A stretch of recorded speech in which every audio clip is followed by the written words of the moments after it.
Hi everyone, my name is Harshit and welcome to my channel Being the One. In this video we will cover the tips for this tutorial. So the first tip is that don't move ahead without understanding the current concept. It means that whatever video you are watching of that particular tutorial, so understand it completely. If you are not able to understand it completely, watch it one more time, two more times. Not every people will understand in a first go. So don't move in the second video. If you are not comfortable, you can have some queries. Just go down below and ask your problem. Okay.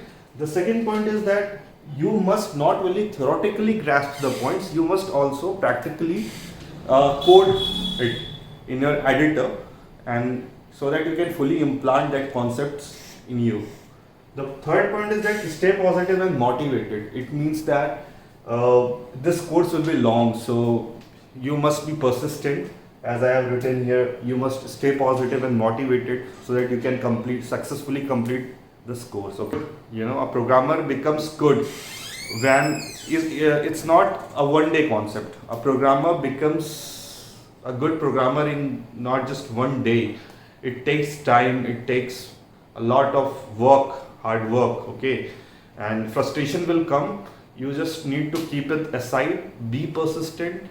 Continuously you must go through the concepts and build a successful code. Okay, tips you must remember, and so that you can successfully gain a lot of knowledge, and it helps in your career as well. So thank you.